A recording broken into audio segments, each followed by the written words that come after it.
Hello family, welcome back to my channel. আজকের রেসিপিটা হয়েছে ইলিশ মাছের পাতুরি। আজকে সকালবেলা ঘুম দিয়ে উঠেই দেখলাম একটা কাকু নিয়ে এসেছিলেন ইলিশ মাছ। সেখান দিয়ে আমি একটা ইলিশ মাছ নিয়ে নিয়েছি। এটারে আমি বার করে নিলাম, দিয়ে আমি এটারে ভালো করে ধুয়ে কেটে নেব। প্রথমে কেটে নেব, তারপরে ধোবো। এ দেখেন পরিষ্কারভাবে আমি সব কিছু দিয়ে কেটে নিয়েছি। এই মাছটা হয়েছে 750। মাছটা আমি নিলাম যেহেতু আমাদের ফ্যামিলি মেম্বার আমার 3 জন মানুষ, সেজন্য আমাদের এটা হয়ে যাবে। তারপর আপনাদের আজকের রেসিপিটা দেখাচ্ছি কিভাবে বাড়ির জিনিস দিয়েই বানিয়ে নেবেন ইলিশ পাতুরি। খুব সহজভাবে এই রেসিপিটা হবে। আমার এই মাছটা কাটা হয়ে পরিষ্কার করে নিচ্ছি, আপনারা আপনাদের মতো কেটে নেবেন। তারপরে আমি এই মাছটারে পিস পিস করে নিলাম, করে আমি এটারে ধুয়ে নেব ভালো করে। মাছ কাটাটা শেষ হয়ে গেল, আপনারা আপনাদের মতো সাইজে কেটে নেবেন।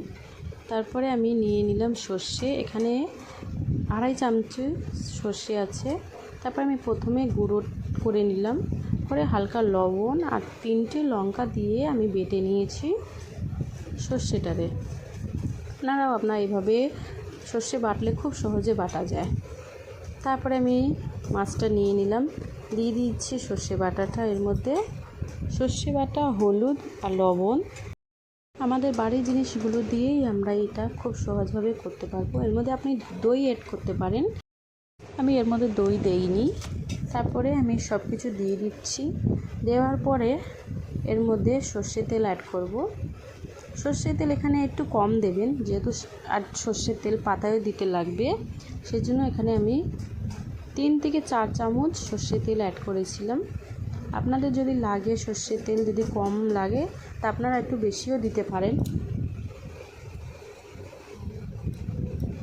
বেশি দিতে পারেন।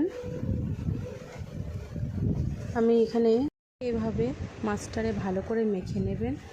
মাখিয়ে খুব সহজভাবে এই জিনিসটা পুরো মশলাটা মাছের মধ্যে দিয়ে দেবেন, খেতে ভালো লাগবে।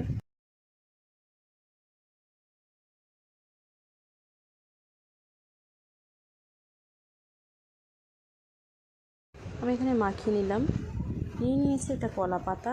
কলার পাতার মধ্যে আমি দিয়ে দেব অল্প সর্ষের তেল।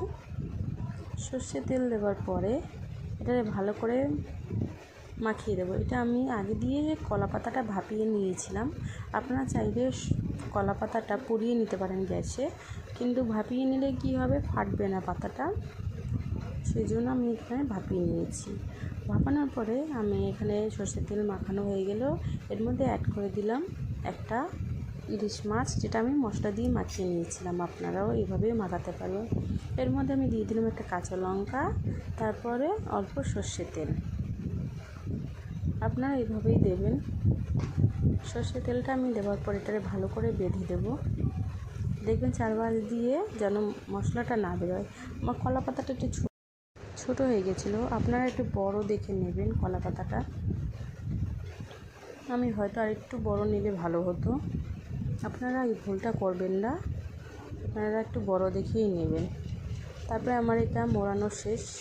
সবটা একইভাবে আপনারা বাঁধবেন, ঠিক যেন মশলাটা না বেরোয়। আমি ডাবল কলা পাতা দিয়েও বেঁধে নিয়েছিলাম, আমার কলা পাতা দিয়ে যেন না বেরোয়। তারপরে আমি একটা নিয়ে নিলাম কড়াইটা নেওয়ার পরে এর মধ্যে দিয়ে দিলাম তেল। তারপরে একে এক করে সব মাছগুলো দিয়ে দিচ্ছি, দিয়ে আমি 5 থেকে 6 মিনিটের জন্য ঢেকে দিয়েছিলাম মিডিয়াম ফ্লেতে। তারপরে আমার এটা রেডি হয়ে গেছে। আজকে এই রেসিপিটা আপনাদের কেমন লেগেছে অবশ্যই কমেন্টে জানাবেন। নতুন থাকলে আমার চ্যানেল সাবস্ক্রাইব করবেন, লাইক করবেন।